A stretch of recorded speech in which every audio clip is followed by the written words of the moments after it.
Today's Sunday Live with Marcia Miranda is brought to you by Cooltech Air Conditioning and Refrigeration of Tobago, Beauty Fix by Marcia, and Pet to the Vet.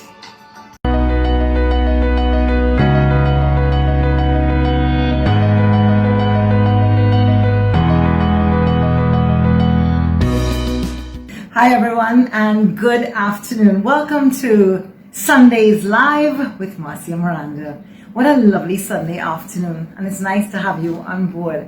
I want to welcome our guests once more to Sundays Live, Kelly McFarlane. We had Kelly on before and we had a lovely show at your home, Kelly. Well, yes. Welcome to mine.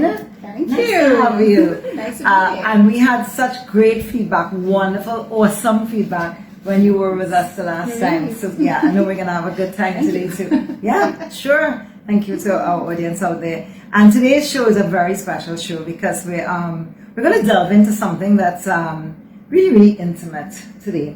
Kelly McFarlane, for those of you, well, I don't know who doesn't know Kelly McFarlane yet, because she has come on the scene and she's just jumped on the scene, like without even testing the water, she's jumped into the water. So we're very, very happy because she has so much to share. Kelly is a clinical and organizational psychologist. So welcome again, Kelly. Today, we're going to be talking about why people push other people away. Yep. Yes. Why do we push people away?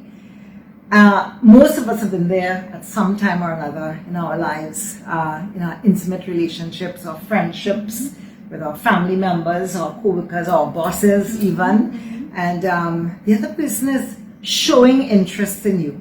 They're calling you a lot, they're inviting you out, they're doing all sorts of things, trying to create a closer connection with you. But for some reason, you find yourself pushing them away. Even though it appears to be perfect to you, you just can't seem to make the connection. Something is wrong. Something is definitely not correct there. And the other person may find that your behavior is kind of unjustifiable. They can't understand it. And other people may feel that way too. So tell me, what comes to mind when you think of scenarios like these? Well, I think one thing to understand is that a lot of times people react in different ways to different people. Sometimes it's because of something that they trigger in them. They remind them of a person that they knew before, or a situation that they had before, or they themselves they might be of a different sort of style of interaction than the person is accustomed to or comfortable with. What we always have to remember is that not everybody sort of interprets behaviors or sees relationship building in the same way as we do. And we often expect people to respond the way that we would respond. But not everybody is for everybody. Not everybody is cut from the same cloth. Not everybody forms friendships or attachments in the same way. Matter of fact, not everybody forms attachments. Some people avoid attachment. So sometimes when we make these evaluations, we do have to consider, that this is a different person, and maybe we're doing something that they're not responding well to, that they're not, liking. Yeah. I could well imagine. Yeah. Let me ask you something. Do you think that, in your experience as a psychologist, you've probably spoken to a lot of people, your clients or people probably chat with you quite a lot when they find out that you are a clinical psychologist. Are there a large number of people in our country who have this fear of intimacy, and would it be like more of the female or the male gender? Well, wow, that is an interesting question. I'll be careful how I answer. Now, the thing is, I can't say that I see that a large number of people have a fear of intimacy. We are a very collectivist society, and we could think of intimacy in many different ways. Just being in the same space, could be considered intimacy. Let's say a more individualistic society. So I think naturally across the board we tend to do more intimate-looking things. However, in different scenarios, yes, you do find.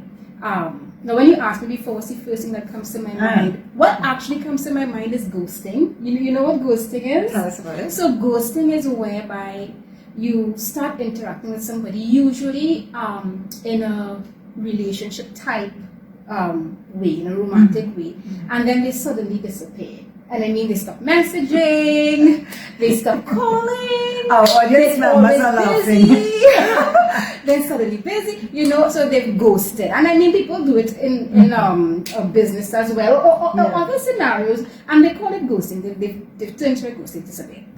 And that you see a bit more of, but it's not necessarily always that the person is afraid of intimacy.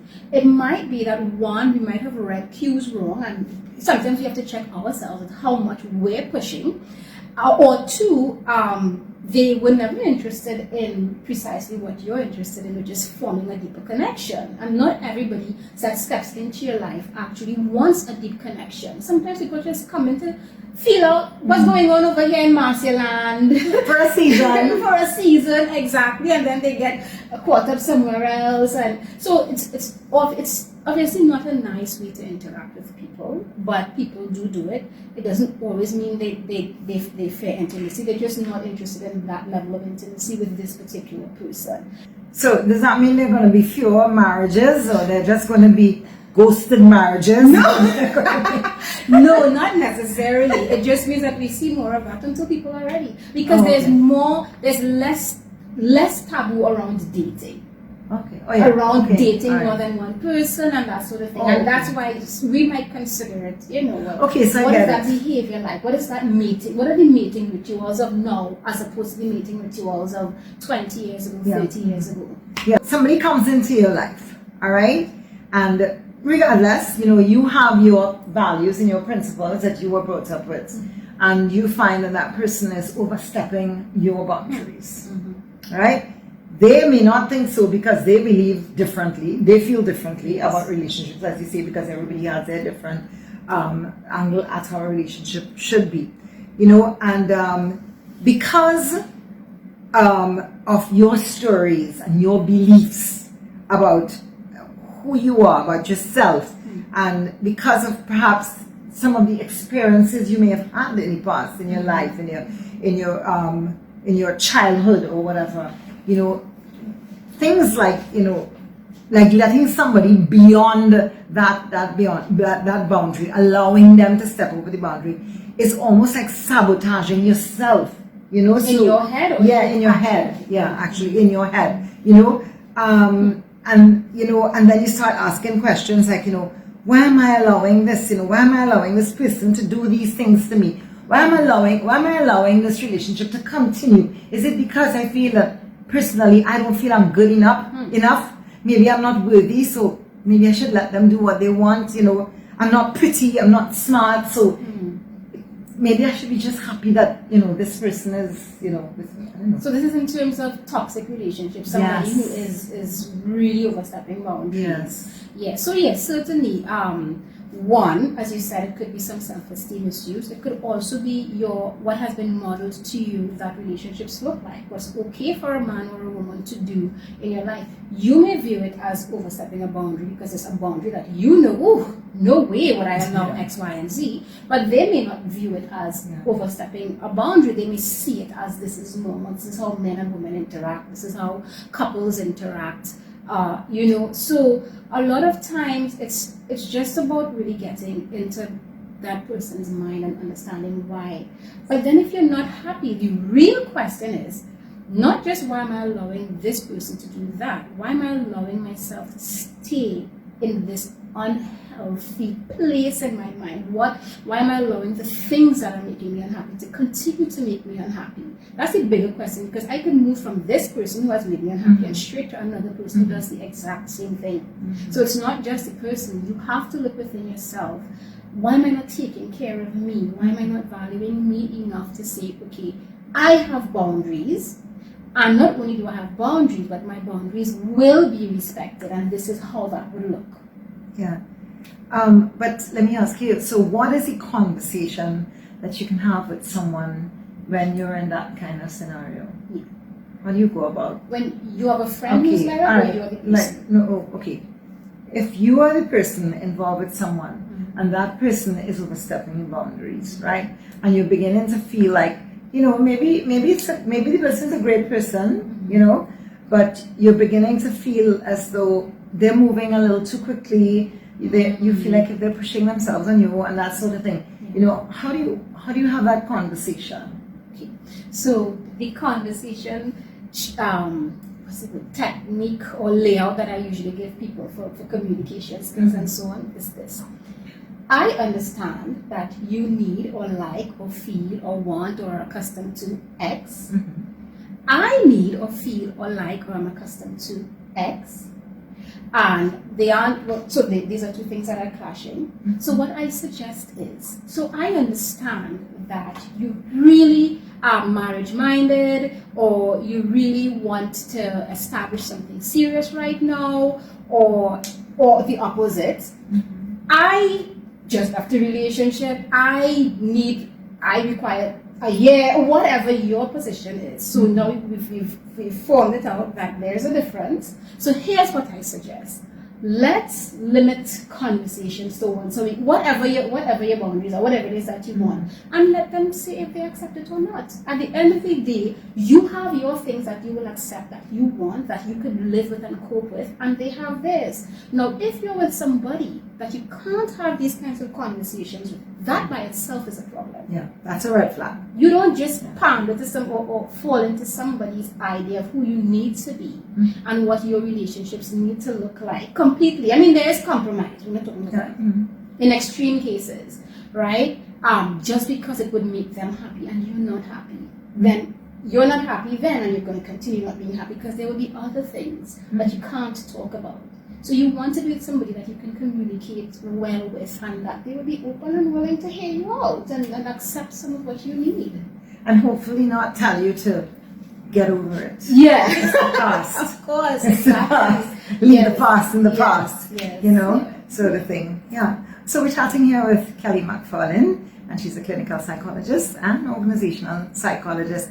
And we're chatting here today about why we push people away, and there's so many reasons. It's not that we want to push you away, it's just that we come first. That's it. Yeah. That's what it's supposed to be, right? And sometimes the communication is a little off. Yeah. And you want to be happy, you want to be at peace, you really want to, have a good, healthy relationship, so. All right, let's talk about what happens to women in relationships. People go about life thinking that good things happen to good people. So when something bad happens, not specifically, there's abuse, right? Abusive relationships. You have perhaps a job loss. You may have lost your husband, your spouse to death. You may have had a divorce, the death of your child, and if you're above, and it shatters your world. How do you rebuild yourself from traumas like this? And especially when it seems like your whole outlook on life becomes uncertain and scary and cynical even. And then there are people who think, again, we must get over it.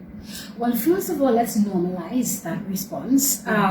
It's normal to feel sad. We have those emotions for a reason. It's normal to feel sad, to be shocked if you've not expected. Who expects half the time, sudden death and trauma? That's why it's trauma. It just happens sometimes really suddenly. And so it's normal to go through a phase or a period of really questioning life, questioning your choices, questioning purpose and all of these things.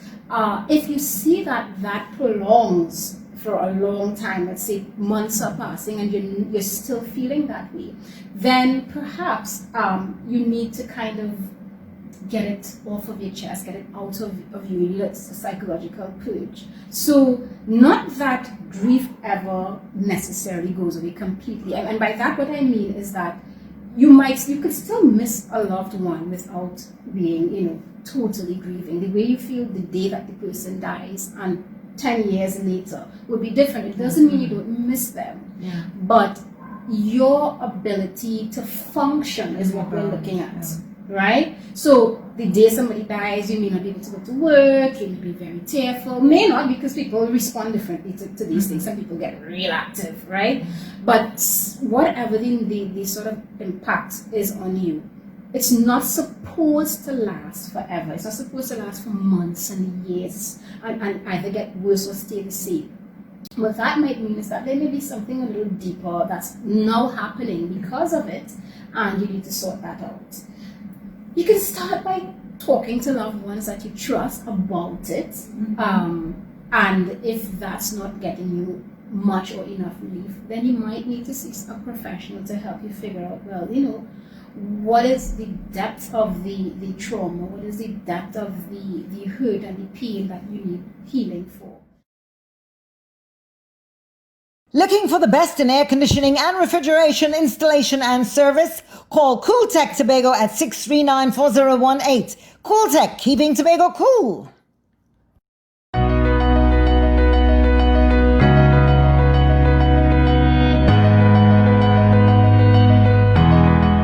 So if we experience a trauma and we find that we're experiencing the symptoms for a long time and we don't treat with it, it could turn into post-traumatic stress disorder, right? And that's what we don't want. So sometimes that's why you recognize a problem, try to work with it as early as possible, and that's kind of across the board for mental health, mental illnesses. The earlier you deal with it, the more likely you are to prevent it turning into a mental illness. Yeah. Because I'm thinking about like when women have, when women are in toxic relationships, abusive relationships, and people are reaching out to them, and we know only too well of those situations.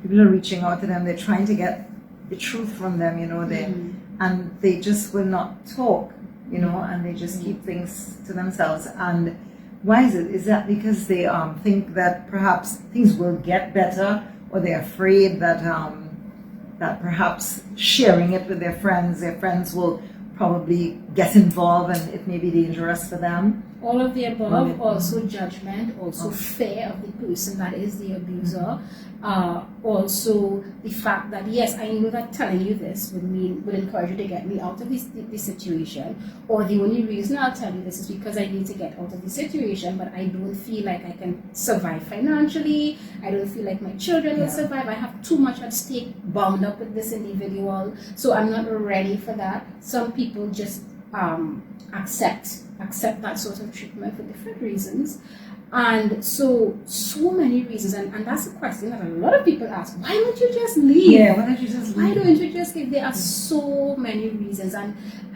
understanding the reasons helps you to empathize with victims of domestic abuse or intimate partner violence, but there are many things. And remember, this is somebody who has been programmed, in a sense, who has been taught, who has been stripped of self-esteem, stripped of thinking that they have self-efficacy, they can take care of themselves, threatened, made to think that they would die, they would survive, I will kill you, I'll kill your family, all sorts of things. Sometimes they're protecting you, and in their minds, because the person is threatening, I'll go after X, Y, and Z. And they're making the decisions to survive. A lot of times, people who are abused, women who are abused, are functioning in survival mode, and we don't recognize it. But they are doing what they think will keep them alive, will keep their kids alive. Whether it's right or wrong, but that's how they feel. They're in this situation. But the important thing is what we need to learn here as friends or the family members or anybody outside there is exactly what you're saying there, that they're in survival mode. And it's not that they're pushing you away, it's not that they don't need the help, it's not that, but they are scared and they just don't know what's the best decision to make, and they really believe the best thing to do is it's better that you stay away. I remember, if you don't mind me just sharing this story with you, I remember that I had a friend, well, she's still my friend, who was in an abusive relationship, and I really, I witnessed something that really hurt me, So I said to her, no, I'm taking you, I'm bringing you home. And I really didn't, I wasn't even thinking about all those things that you were saying. Response. I am bringing you with me. You are not staying with him, And she said to me, Marcia, I can't do that to you. I cannot do that to you. I said, you can't do that to me. I want to help you. I cannot leave you with him. And she said, no, you don't understand. You don't understand. I can't do that to you. You don't understand. That's what she kept saying. And, in the end, I realized that what she was saying is that, what she didn't want to say in words actually is that he was going to hurt you too. That's a very real scenario. There have been instances, even with mental health professionals, where you empower someone to leave, to take care of themselves, and the violent partner feels like they want to look for the person who has empowered them. They want some. Oh yes, it's sometimes it's a very complicated situation. So there are steps and there are ways to help people, or there are steps that need to be taken. It's a very emotional experience to go through and to go through with somebody, and oftentimes our emotions make us impulsive because we just know again, you're in survival mode as well. Yes. Get up and go, get her out of here, she'll die, this will happen. But in these situations, we do have to stop and think, okay, strategize. What is the best thing to do? We have to contact the authorities. We have to have a safe house. There are things that we have to do before. We can't be impulsive a lot of times with these things. Yeah, that is serious. Beauty Fix by Marissa. We care about your hair. Call 721-2740. Check us on Facebook or Instagram, or book online at beautyfixbymarissabooksy.com.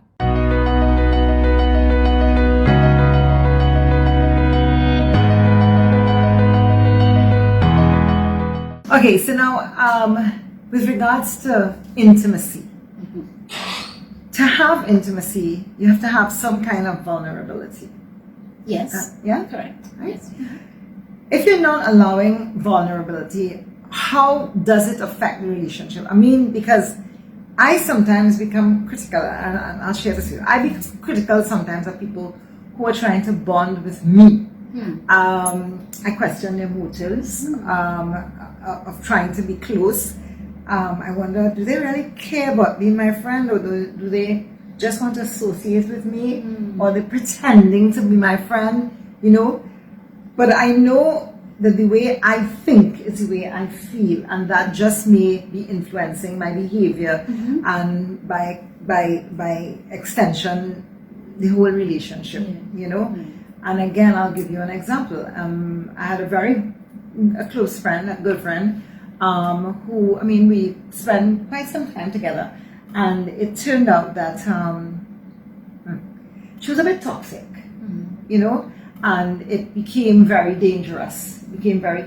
Because she became, I was not aware, maybe I was naive at the point, at that time, but it came to a place where she became very jealous of everyone else around me. Yeah. And I had met someone and started seeing that person. And she was very angry that I started seeing this person, and began to cause a lot of problems for me. It was like craziness. It was like pure hell what she put me through, because of the fact that she wanted You to herself. me to herself, And I even go so far as to share, because I know we're family and we have to share things like this with each other, especially our audiences. So you the kind of things that people would do, like she would, give me gifts. I would even, she lived abroad, and I know she would. I would ask her, would you bring so and so when you're coming next time? And I would offer her money, and she would say, no, you don't have to pay me for that, and so and so. And when I realized that the relationship had become extremely toxic and it had to end, and I had to get her away, right? She insisted that she had to get everything back that she... Oh, wow! Everything that she'd ever given to me, whether it was a gift or whatever, she had to get everything. So I just put everything in a garbage bag, like in a garbage bag. All things in a garbage bag. And I dropped it off as a friend of hers, that was a really very bad experience, and what really happens in cases like that? Because I don't know, why do people think that they need to possess other people and own other people in friendships or relationships and that kind of thing? I would wonder a lot about her relationship patterns. How is she in other relationships? Was it just something about you? Is she like that with all of her friends or her loved ones? Does she connect to one person at a time? Why does she get so obsessively attached? Or why did she? I should have said does she, because I don't know if that's her general way of being. But why did she get so obsessively attached that she thought that she took ownership over you, and she felt threatened when anybody else was in your life because she felt that you couldn't share your attention? Is it that she doesn't know how to share attention? You know, what do these things mean to her? And so that's why a lot of times I always talk about background checks. I mean, not going too far and calling up people, but you know, chat has ask questions, listen about what they say about other friends and past friends and how they reasons that they stopped talking to other people and things like that, how often it happens. Does this person always have a problem with people, or does everybody always have a problem with this person? It's never me, it's always them. Everyone has a problem, you're the only person who's ever been nice to me, you know. So you kind of look at those patterns in people. But yeah, I mean, her attachment was really, really strong, and so I talked briefly about attachment styles last time, and there's an attachment style called anxious attachment style.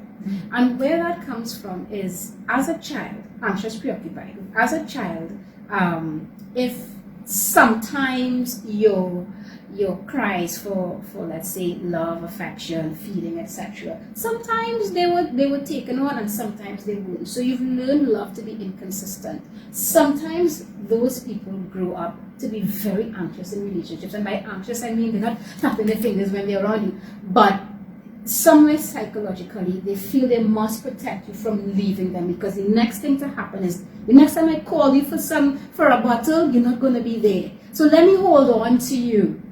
And it happens in their romantic relationships, their friendships with colleagues, etc. And they don't know how to have balance in attachment, which we would call a secure attachment style. So I mean, sorry for intervening, sure. but you're saying that, and I'm thinking here then, it goes all the way back to the womb. Definitely. And your childhood, because that first caretaker that you had in your life, yes, right? Yes. If you did not feel secure, yes, if that relationship was, if it was insecure, then you probably take that pattern into your life. That's how you start to view the world. So her expectations is what drove her behaviors. So I expect you, I want to form an attachment. They want attachment. They desperately want attachment. Remember, if you think back at a baby, we need attachment to survive. That's how we survive, right? So I desperately want the attachment, but I'm preoccupied that you might leave. So I do things to ensure that you don't leave. And when you started talking, I was thinking about the self-fulfilling prophecy, right? Because you were saying that you meet somebody and you start getting these ideas. What is their intention, etc. And then you behave to suit. So that's what the self-fulfilling prophecy is basically. I expect that when I walk into this room, people are going to laugh at me because for whatever problem I have with myself. I walk into the room, people are laughing, and I act up. Because they weren't laughing at me, but now they really don't like me because of my behavior. Not because of them, you know. I expected them not to like me, but because of how I behaved. I made them not like me. Had I not had that in my mind before, I would have behaved, what are you laughing at? Let me try to joke and everybody will like, you know? So she now probably comes with her own self-fulfilling prophecies, and in that anxious attachment, she's saying, okay, well, you know, Marcia might leave, and she can't see the gray areas, either black or white. Either mine or theirs.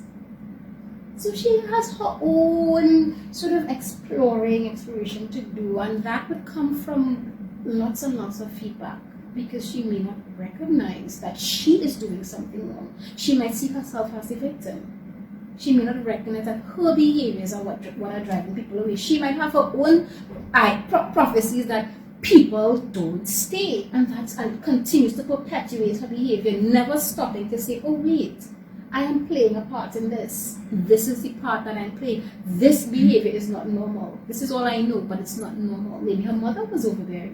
Who knows? Right? So there's so many. That's why I love psychology. Yeah, I mean, I guess it's like very interesting. Yes, I'm like a private detective. Yes, like what is it? Let's follow this root and branches all over. Which one is the core issue? How do we fix that? You know? It's so interesting. And you really, really, really have to be alert and aware when you're meeting people and listen and read in between the lines, before forming relationships, so that you can have healthy relationships, because you really need, you want to be able to bond with people who are, emotionally intelligent and mature and that sort of thing, so that you don't have to deal with all that stuff, But you said just now that she has her issues and so on, so on, so on. But now her issues are passed on to me, because now I have issues, because now I am cynical about people, right? Because whenever I meet someone now, and because of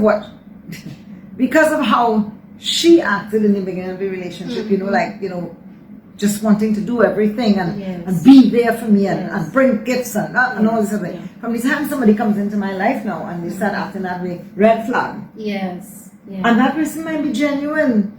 But then what I'm hearing, Marcia, is your interpretation of why she did what she did. Your interpretation is she came on strongly because she wanted to associate. Maybe that's how she is with friends, with people that she loves and that she likes. It may have had nothing to do with that. So again, it's how we interpret people's intention. You could be right, but you also could be wrong. We don't know what's happening up here, but what we do know is that behavior was not normal. It wasn't. And I would venture to think, if it was just about association, she might have changed her behavior to suit you, because the focus is being associated. So whatever you don't like, okay, I'll be that. Whatever you want me to be, I'll be that, because I just need to be in this space with you. But instead she reacted so strongly. So again, very black or white behavior. All or nothing. Very all or nothing. So we don't know what is going on up here. Wow. Yeah, and now I'm curious. I can't help it. I'm a social scientist. I want to know. Yeah, so I mean, wow. And I'm quite sure that a lot of our viewers out there probably, and you can comment at the bottom of the video, or ask questions, and I'll see if we can get Kelly to give us some some answers. She'll message you back and so on. I'm Marguerite Miranda, CEO of Pet to the Vet Limited, a pet ambulance that provides reliable transport to any destination of your choice, with or without you, and work with most clinics in Trinidad. The vehicle is air conditioned, complete with stretcher, gurney and a hydraulic lift for incapacitated or nervous pets. We're available 24/7 and have access to over 26 vets for emergency purposes. Besides our directory, we can be found on Twitter, Instagram and Facebook under Pet to the Vet and much more.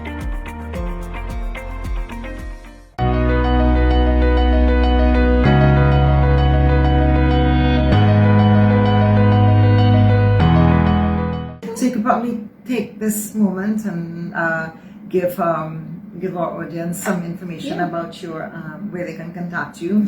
Sure, my number is 763-3937, and call or WhatsApp is fine. Yeah. Great. And I'm on Facebook, Instagram, LinkedIn, YouTube, Twitter. all over. Not the hard to find at all. Yeah.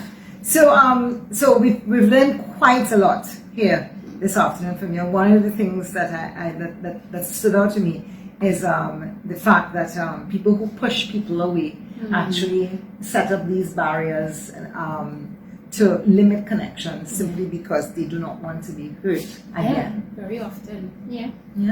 What are some of the other things you want to share with our viewers with regard to situations like that and pushing people away, especially family members? Sometimes you may have maybe earlier on in your life when you were youngsters, you had a little something. How can we bring back that love? Because especially now with this whole pandemic going on, we realize how fragile life is and that sort of thing. How can we rebuild relationships and get rid of all the hurts and all these things that have gone on in the past and stop pushing people away and start loving people and creating family bonds again, and also to intimate relationships? People who you may be losing out on some good relationships because of your, or what did you call it, your set, what I forgot. God, I forget now. Okay. It's rubbing off. Okay, but tell us, how can we go? I mean, we really want to come out of this with the most positive light that we can. Yeah.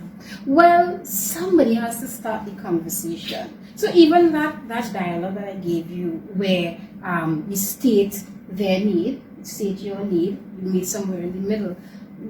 A major thing is to show that you understand somebody else, and you're not just pointing the fingers. Listen, X happened, and I know that what I did, based on what happened with us, I get that you're feeling angry, you're feeling sad, I understand why. We don't say but, right? We don't say but and however. Just say your feelings. I think I was at a place where I felt A, B, or C. I acted this way or that way. I interpreted your behavior as X and Z, and it affected me. So the idea is understanding, showing that you understand the other person, and also stating, because you don't want to neglect yourself either, also stating what happened in you. These are the things that help build relationships. I used to say that a relationship doesn't grow without some conflict in it. Yeah. Conflict is fine. Mm-hmm. So even when I tell people confront, and they say, what confront? No, it's not a four-letter word. It's necessary. How would people know what your boundaries are and how you feel? And boundaries is not a bad word either, right? It's just a matter of how you communicate. It's a matter that you communicate and how you communicate. A lot of times we go along with assumptions and we just, get these strong ideas about people based on one incident, and then we say, oh, and that's it. And they never know what they've done, and they've had their own issues with us. Now remember, we all come from different backgrounds, and we just meet somewhere in the middle and have our own projections that we come with. But in order for any relationship to grow, you must communicate. So start the conversation and see how they respond. Show them that you understand and that you want to make things better, and give it some time. And never say but. Don't say but. Don't say you did this and you did that. Always keep it me-centered. I felt. This is how I felt. Yes, this is what happened to me. I can't speak for you. I'm sorry that you took it. I'm sorry you took it in that, in that light. I'm sorry you took Not it. even I'm sorry you took it. I didn't intend it. Okay. I because. It's just, how people get offended and they say, well, I'm sorry you feel that way. No, it's not that I feel that way, it's that it was that way. So you want to avoid anything that will spiral defense. So people could be very defensive. You come to apologize to me and you're telling me it's my fault and I felt how I felt. No, you did it. So you want to avoid. So you say, I realized that you felt I did not mean I didn't mean it that way. And then let them say, oh no, I didn't interpret it that way. Oh yes, I did. It did seem that way. Because they're entitled to their feelings, whether right or wrong, and you work from there and they get to realize, oh, when she yells, she's not angry. She just likes to yell. Yeah. So what if you're trying to apologize to somebody and they just don't want to accept your apology and they just big-headed? Then they're not interested and you just have to leave them alone. Yeah, you can't force yourself on people. Okay. Yeah. And what would be the reason to force yourself on somebody anyway? If they don't want a relationship? And it shows their conflict styles as well. I mean, if it's somebody like your child or something, then yes, you will go through a lot of stuff trying to, form that relationship. There are some relationships that are much more meaningful and so on. But generally, it's hard to force yourself onto somebody that's not ready to accept you. Yeah, you gotta keep that energy for really genuine friendships and relationships. Yeah. Right. So now, before we wrap up, I've been looking at this outfit that you have on all afternoon, and it's kind of, we were looking at the camera and wondering if we should open up the camera a little bit more so we could see. So yes. You could probably just Pants by Claudia Peters. Very beautiful. Very beautiful. But you didn't show them the little slip they have. Yes, it has a slip by the knee. It's so beautiful, child. Oh my goodness. Yes, it really is. It's awesome. It's a lovely outfit. Very, very unique, yeah. So, Kelly McFarlane, clinical and organizational psychologist. And today we spoke about pushing people away. So we have to be very, very careful about how we respond to people, how we communicate with people, and so on. Alrighty? Any passing words? Just mind your self-fulfilling prophecies. That's what you mind your self-fulfilling That's it. prophecies. Keep your communication you-centered. You can only speak for your own emotions, and you're only responsible for your own emotions, and just empathy, compassion, and communicate. Right. So those would be my thoughts. And with regards to the current pandemic crisis, what would you like to see to the population at large? Yeah. Whoever's listening. Keep your social connection. We have us, yes. Social, yes, exactly. Social connection is extremely important. Yes, we're supposed to be physically distant, but we don't have to be socially distant. Talk to people online, talk about your feelings. Again, normalize your anxiety and your sadness, but don't stay there. Don't ruminate on things that you can't control. If you need extra help, reach out. There are free hotlines and there are paid. There are private professionals who are ready to help you, online or in person. Don't suffer in silence. Thank you so very much, Kelly. Sure. Listen, everyone, thank you so much for joining us this afternoon on Sundays Live with Marcia Miranda. We look forward to you joining us again next week, Sunday at 4 p.m. Remember, you can see us live on iEnt, live streaming, and 6A. Alrighty? Right here also on Marcia Miranda, international entertainer and media presenter. Thank you so much. Thank you very much, Kelly. You're Have a welcome. great week. Enjoy the rest of your Sunday afternoon, everyone. Bye-bye.